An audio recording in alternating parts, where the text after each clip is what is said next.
currently I'm working at Microsoft. So recession is very much there. Everyone is aware of it. I have a habit of taking templates from Overleaf. Who do you think should definitely not become a software engineer? Now coming to the best question of this whole video, which is the reason why everybody I'm pretty sure is watching this video. What's your salary, ma'am? Okay, I cannot answer that. So what kind of projects would you recommend them to go through and put in their portfolio? Ever had a crush on anybody in your office? Hi guys, welcome to our home invasion series, and today we're invading the home of somebody special. Stay tuned to find out more about her. Let's go. Okay guys, so I'm thoda sa nervous because she has a lot of experience and it's been a while since I interviewed a girl I look up to also. So yeah, let's go forward and let's ring her bell. Hi Stuti! Hello. I'm Nishita and Hi. we're from Geeks for Geeks. Welcome. Before we start with anything else, could you give us a quick home tour? Yes, so basically this is not my home, this is my parents' home. That is the balcony, this is the drawing room, and if you want to go into my room, that is that side. But it's super pretty. I love the decor. So neat and clean. Oh my god. Yes. We see people in tech and their room is just messy. So that's I'm a a first. very clean person. I have borderline OCD, I think, so... Oh, makes the two of us. Yeah. Before we go anywhere else, since you're a software engineer, could you maybe introduce us to your tech gadgets? Yes, so I'm not a very high on gadgets person, so I like to travel a lot. So I usually have, I use the things which I can actually fit into my backpack. So it's just my laptop, I have 2-3 laptops, then it's my headphones and my phone, power bank, that's it. So it's all that fits in my backpack, that's all. Sounds perfect, honestly. Yeah. Just the necessities. Yes. So can we sit down somewhere and start a Yeah, conversation sure. with you? Maybe we can sit outside? That works. Okay. Could you maybe give us a short introduction? Yeah, sure. So my name is Tuti and I've graduated in 2020 from IGGTU Delhi. I did my BTech in Computer Science and Engineering and now I have close to 4 years of work experience. So currently I'm working at Microsoft. So before this I was at Arcesium and before that I was at Citrix. So that was my first company and I've interned at Walmart also during my summers. So moving on to our internship and placement related questions for everybody who's in their 4th or 3rd year. So how did you land the job at Walmart? Like the internship, how was your experience like and how did you get it? The college experience, if you ask, so I think I became a lot more confident and independent after college than I was in school. And regarding the placements also, so my college actually provided a lot of opportunities for placements and for internships. So Walmart was also another company that visited on campus during our 3rd year. So it was an on-campus opportunity and I think there were a few rounds, 2-3 interview rounds that were there. So that's how I got the opportunity. How can a student who's maybe not from a very good college, from a tier 3 college dare I say, get into a position where you are in today? So I would say I've worked in a lot of companies and I've seen people who are from tier 3 colleges, if we may say. They were from colleges where no companies even visited on campus. So they've all cracked it off campus. So I think if so many people are doing it, it's very much possible. So I think at the end, after you graduate from college, it's all your hard work and the networking that you do. I So think basically hard work and networking. It comes down to your skills also, I feel, Yeah. building up your skills. It does. Okay, so let's talk about your first full-time job. You were at Citrix, right? Yeah. So how was the experience there? How did it happen? And how do you think the internship that you had at Walmart helped you there? Okay, a lot of questions. So I would say, yes, Citrix was my first job. That also I got on campus. So I think in my 4th year of engineering, my last year, as in the placement season companies visit. So I think Citrix, I got to know about it that day only in the placement talk that they have, right? Again, there was an online assessment that happened. So the shortlists were called for interviews and there were 3-4 rounds of interviews in the same day. And they selected only one person at that time. And then they did a full-on dramatic result announcement. So it was very, I would say, anxiety inducing. But it turned out special that way also. And how do you think your internship at Walmart helped Yeah. you? So I think when we are in our college in 3rd, 4th year, we do not have a lot on our resume to talk about, right? So working at a big brand or working on an exciting project, that always helps. So I think Walmart turned out to be that exciting thing to talk about in the interviews. Okay, so now you've been a Microsoft SD for about 5 months? Yeah, 4 months. Yeah. For 4 to 5 months, right? So tell us about your interview process for Microsoft. Yes, so Microsoft was an off-campus opportunity, obviously. So I had some work experience before that, and I think I was scrolling through LinkedIn and I found a post where someone's team was hiring. So I messaged that person, and the referral was very quick. And since the team was actively hiring, the interviews were also scheduled pretty quick. So I got that again. That online assessment was there, so I got it within that week. And after clearing that, the interviews were scheduled next week. So again, all of the interviews happened on the same day, and I think I had 3 rounds of interviews. So the first one was, I think, a data structure and algo round. That was like the standard algo round that we have, and that actually moved towards a design as well, so high level design. And then the second one was again I think a resume discussion, and then again a data structure problem was discussed. And then the third one was a hiring manager round. There was a low level design problem that was discussed, and a few behavioral questions and a few other like generic questions. It was like a wholesome round. Yeah, that's how it happened. I think results were also very quick. Were there any moments during your interview process that you felt like things might not go your way, might not be in your favor? And how do you handle such doubts and setbacks? Okay, yes, it happens a lot. I think during design discussions, it happens a lot because in design interviews, like you do not know if you are saying the right thing or not, because it's very subjective, right? So it can go either way. So at that time, a lot of things come up like, am I, simplifying it too much? Am I complicating it too much? Or is it even how it happens in real or not? So there are a lot of, what would I say, doubts that are going on. But I think the key is that your reasoning should be very strong, like why you are taking that design step the way you are. So you should be able to communicate it to the interviewer very well. Like, what is your reasoning? So I think with any good interviewer, like that would work. Like he won't interrupt you, even if you are doing something which is like this does not happen this way. Conventionally, Yeah, not. conventionally it doesn't, it is not designed this way. But then also if your reasoning is right, then any good interviewer, would move you to the next step. So this is something that is very subjective. But I'd like to ask you about it. With recession impacting the tech industry, what are your thoughts on job stability and like the opportunities in tech right now? So recession is very much there. Everyone is aware of it. But I think I've also noticed this. I've switched 2 times after college. So the first time I switched, it was in 2021, the start of 22. So at that time, it was very easy to make a switch. Like, it happened very quickly. But this time I noticed that I had to prepare for like 5 to 6 months continuously.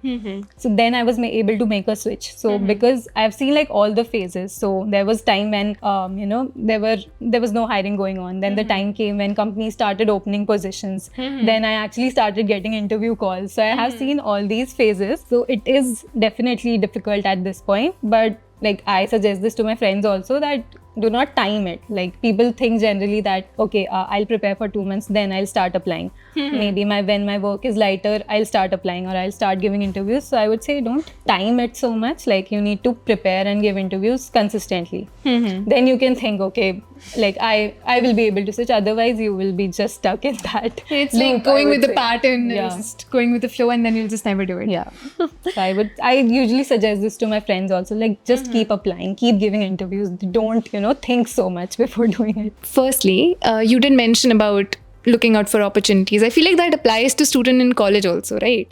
So for student in college who haven't had their first job yet, what are some tips you'd like to give, given recession is still ongoing? For students in college, you should focus on getting your basics right first. So like in first, second year of college, you have the data structures and algorithms, right? So that is the basic that you need to set right. So if your basics are right, then you can move on to, creating projects for yourself with your friends or alone. Like I think I find it better, doing projects with my friends. I feel more accountable. So that, and I think you should keep on taking courses in case you are free. So that is very important because you get to know about a lot of other areas, right? So that exploring is very important in college. Be active on LinkedIn. That is a very important thing that people miss. Like I also missed out on it. We were not active at that time on LinkedIn. Networking with your seniors is very important. I think, if you keep on doing all these things, you would be in a good position. Like I don't think like there is a need to stress that much. Now, this reminds me that you mentioned that you've switched multiple times prior in the past 4 years itself. Now, a lot of people have this mindset that you should not switch. You should stick to one company, be loyal to them till the end. So, what do you have to say about that? Do you agree? Yes, I also actually heard of that. So I was skeptical, but I think like what my mindset was that I didn't believe in, settling in one place if I know that it is not going to help me professionally or personally. It is not going to help me in my career growth in any way. So I don't like to settle in a lot. That's why and I've noticed this in interviews as well. Like they have asked me, why have you switched so many times? So I think at that point you need to have your strong reason. Like I had my reasons of switching every time. So you need to communicate to the interviewer in an honest way. Now, an important point. Can you share us some resume tips for Microsoft? I have a habit of taking templates from Overleaf. I don't know if people have heard of that. So I took a template from Overleaf, nothing fancy. So again, like one-page resumes is what companies are preferring these days. Right. So not a lot of text, like major keywords and all, like the skills that you have. So basically bold and highlighted skills or any achievements that you feel are like worth mentioning. So I think that helps. And because if the interviewer sets his eyes on something, they will ask you, so there is no need to include a lot of text or anything. So yeah. So a lot of students are aiming for software engineering roles. So what kind of projects would you recommend them to go through and put in their portfolio? Okay. So I think when you are starting creating projects, so I would say you can take on simple things, like maybe things that you use or your friends can use. So like for example, I saw that someone created a very simple book club kind of an app just for exchanging books within their friends. That actually gets you confidence that people are using the things that you are making.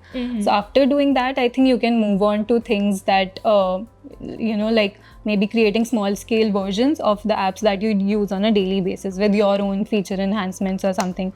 For example, like Spotify or InShots, if you will, because these are I think simpler to create applications. And then to get new ideas, I think you need to read and observe a lot. So I would say participating in hackathons helps a lot, because you go there, you see the people's presentations, you actually think how did they even think of this. So I think you can maybe move in this way, starting from basic stuff and then moving to a little more complex, creating enhanced versions of existing apps, and then thinking of your own ideas. You mentioned hackathons. So have you taken part in any hackathons during your college time, and do you think they helped in any way? Yeah, I did. I think I took part in 3-4 hackathons. I think they help because, you spend that 48 hours of time or 48 hours of time creating something. We actually spend a lot of time in procrastination if you think of doing it, at home or anywhere. Right. So I think that whole idea of hackathon is very great. And after that, when you get to hear, what other people have created, that actually gives a lot of information. So I think it's one of the best ways to up your skills. To become a successful software engineer, what are some essential skills that one might need? Okay, so I would say it would be a mixture of technical and soft skills. So in technical skills, I think everyone would be aware by now. So data structures and algorithms, a good hold on that is very important. And nowadays, a lot of emphasis is paid on design as well. So both low-level design and high-level design. So in the soft skill also, I would say that I've seen people quitting or, getting rejected because of poor soft skills. So because when you work in a team or in a company, you need to be able to, articulate your work well. You need to work on both side by side. What does a typical day in your life look like as a software engineer? So when I visit office, I'm in Bangalore, so I think my day would get started by 10:30 when I reach the office.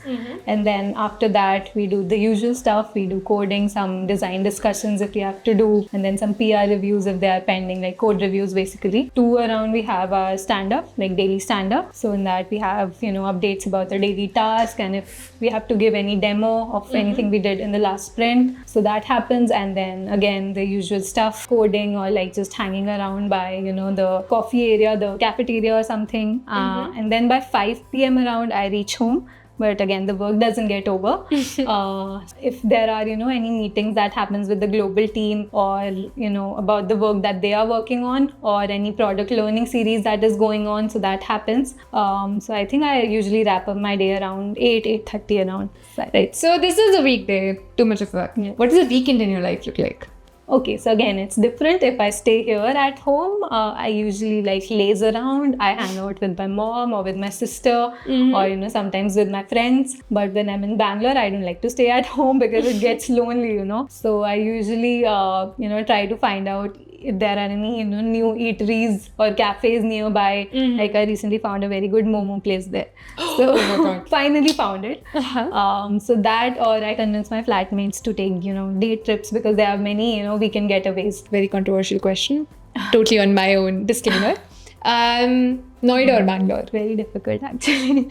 I actually started liking Bangalore a bit better because of the weather. Just because of the weather, nothing else. How would you describe this experience in the work culture at Microsoft?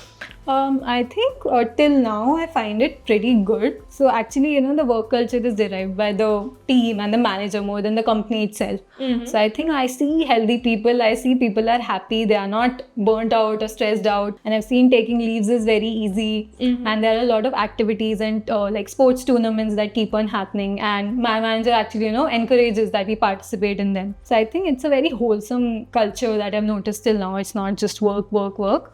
So I'm finding it pretty good. She might be obligated to say this. No, I'm not. As a software engineer, how much of your day do you spend in meetings versus actual coding and problem solving? I think the fixed meetings are pretty less. I think they are just 1 to 2 hours a day. And other things are just like, impromptu discussions that keep on happening. If there are any code reviews that, that are going back and forth, or if there is anything that you are stuck at. I think if I have to just term it, so I would say like 70% of the time goes in, coding and our whatever we are doing, the work, and 30% of the time in meetings. So not that many meetings, No, like you I do think have to not do for it. software engineers. Maybe as you get, to the Higher up higher into levels, management and all. maybe then. Yeah. Do you think AI could replace the software engineering roles that are being offered right now? Okay, that is tricky actually. So I think trivial coding, that is replaceable any day, right? But I think the demand for design and architecture would grow more. It is growing right now also, but that would grow more in future. So for us, like there is a constant need to keep on upskilling ourselves according to what companies are demanding, what skills that are are in demand right now. So I think that is very important, but yeah, it might get competitive in future. Corporate versus startup. Okay, so working at a startup or starting a startup? Working at a startup. Okay, so I think I have worked at a startup as well. So I would choose corporate because I think startups right now in India, they don't have a lot of emphasis on working laws. So I have heard it from my many of my friends also who are working at startups regarding the the toxic culture that is there, because more emphasis is on the work only. There is not much emphasis on the personal growth or mental health of an employee. So, and personally also I have faced these things. Like as a girl also, I think the startups are not very inclusive right now. So I would choose corporate anyway. But what's the biggest myth that people have about like software engineering? I think when I was in college, people didn't know that there are a lot of fields in software engineering. It's not just development. So I would say that because even I was not aware of them till the time I actually started working. So there are a lot of fields actually other than development also. There is testing, there is reliability, then there is cloud engineering, there is data engineering. So there are a lot of fields that people that students are not aware of. All right, so now coming to the best question of this whole video, which is the reason why everybody, I'm pretty sure, is watching this video. What's your salary, ma'am? Okay, I cannot answer that. Maybe you could give us a range for somebody. Yeah, I can give a range. So I think at my level in Microsoft, the range would be around 40 to 60 LPA, I would say. People might be getting more based on, a lot of factors. What are some perks or benefits at Microsoft that you appreciate the most now that you've stayed in the industry for a while? I think the most I would say is the hybrid culture. Because, I want to keep on visiting home as well, and I want to stay in Bangalore as well. So I think this balance, that is what I wanted, It's not fixed actually. So you can work from ideally it is that you work from office 2 days or 3 days, but it's not forced. So you can work from home if you are having any issues at home, or you can, you want to take an extended work from home. So that all that is flexible. So I think that's what I appreciate the most. Do you see yourself pursuing an MBA in the future? MBA, I might. like I don't believe in pursuing degrees a lot, like to be honest, but I might do like an executive MBA. So I might do it if, you know, if I plan to move to a managerial or, you know, product role. So I can think of that, yeah. But anytime soon. No, not anytime soon. I should have tasted also first. I don't know. If you're making it, it's the best already. I'm pretty sure you won't tell me even if it is less or more. No, my face shows it majorly, but it does look really nice. Who do you think should definitely not become a software engineer? I think people who get, you know, irritated by doing new stuff every day or learning new stuff every day. So I think those people should not consider software engineering because, you know, we don't know, you know, when we would be getting a new feature demand. So that could be, you know, moving to a new tech altogether, moving to, you know, designing a new feature from scratch. So there are a lot of changes that keep on happening on a daily basis. So that learning and relearning keeps on happening constantly. So I think you need to be very adaptable in these terms. So, and also if we even, you know, remove the tech part of it also, then also there is a lot of change, you know, that there are a lot of organizational changes that keep on happening. So if you get too attached to your team member or, you know, your manager, you would, you know, have a hard time, you know, surviving. So I think those people should, I think, not... Like basically somebody who's looking for something more stable rather than innovative that challenges you every day. Yeah, definitely. Okay, so now we're going to have a fast forward with you. You'll have to answer in like one word or one line, right? So what's one skill that's the most important in your job? As I said, adaptability, I think. One thing you dislike about your job? Dislike, I don't think anything. Maybe build issues if I have to say something. So that, yeah. I think all the software engineers would get to know what they are, but yeah, basically any issues we get, you know, while starting up our application or anything. So those. Define your manager in one word. Great listener. Ooh. That is very important. What's the most expensive thing you've bought with your salary till date? Okay, I don't have a lot of materialistic things that I've bought. I think I spend most of my money in food, but I think traveling. So I think if I have to say, I would guess my laptop, yeah. What's the most irritating thing about your office? Irritating? No, I don't think any. She might be obligated to say this. Really? No, I cannot think of any irritating thing. Okay, now we're going to have a fun round where we're going to get to know a bit more about you. So you work at Microsoft, right? So MacBook or Windows laptop? Windows laptop. No MacBooks. Okay, ever had a crush on anybody in your office? In office? I don't think so. No, I don't think so. If not a software engineer, what would you be? I might be a chef. I like cooking a lot. So I could be a chef. I could be a really good chef. That's a unique one. I actually wanted to participate in MasterChef. You'd love to date somebody in which profession? Chef. Because I wanted to become a chef. I couldn't.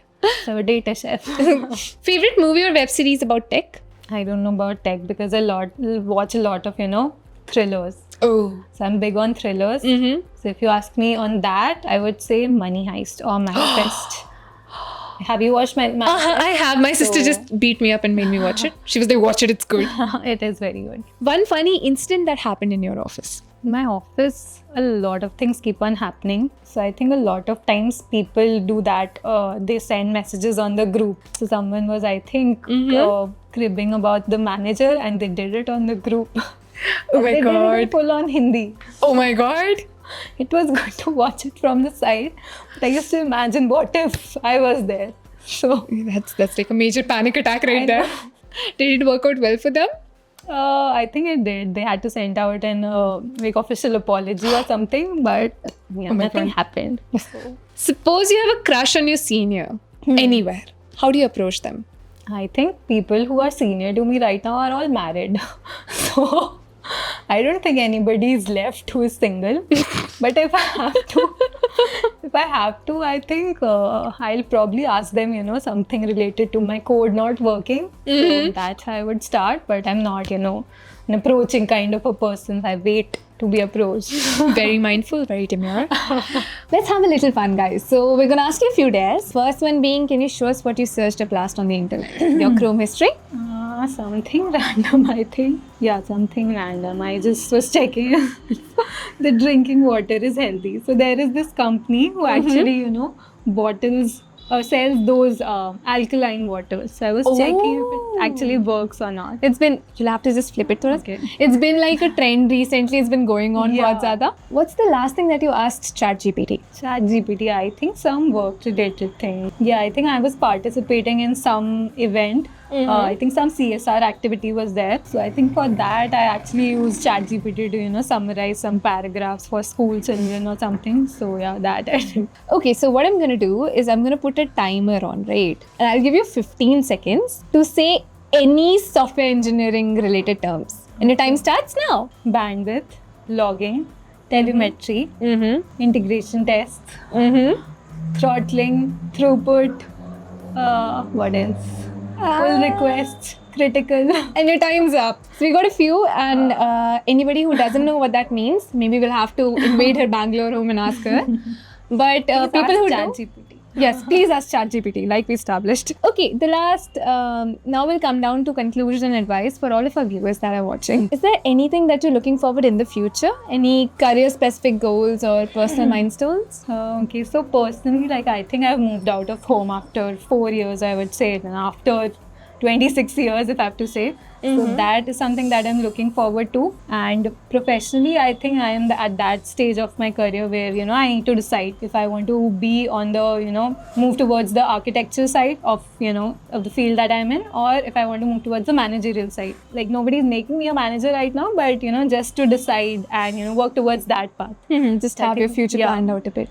So that is something. And what's one life lesson that you've learned during your college? Okay, in college, so I am a natural introvert. So I think when I was in college, I actually got to learn that this isn't gonna work. If I have to succeed, or if I have to not lag behind. So I have to push myself. Best moment that you had in college? Best memory? Best memory, I would say. So I was in Delhi. So my college was in Delhi. So I would say the Delhi winters that we spent lazing around in the grounds. So I think that would. A lot of our viewers are in their placement seasons and, are struggling in a lot of ways.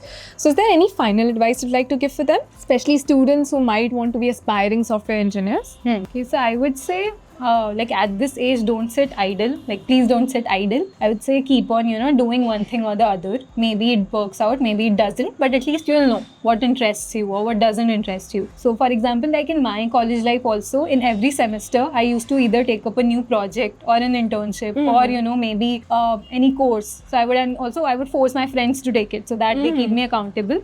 So, and that way, I didn't feel like at the end of 4 years, maybe I found some things interesting. I didn't find something interesting, but at least I felt like, I didn't regret it, that I wasted my time or anything. So I think please don't waste that time. If you have time, keep on taking up courses, keep on participating in things. So yeah, I think that would be one thing, yeah. And anybody who feels like they don't have time and are out of it, is it ever too late to start? No, I don't think so. I've seen people, not being from good colleges or maybe starting their, their starting companies are not that good, and they are, again, the people who move from service-based to product-based companies. So they have very inspiring stories to tell. And again, the gist of it is all hard work. So if you set your mind to do something, you are going to do it, no matter what. So definitely it's never too late, but obviously it gives you an edge if you start early. And that'll be all for our home invasion. I hope this video helped you in some way, and do leave any doubts you have in the comments. Maybe Stuti will come there and help us out with that. And thank you so much for watching.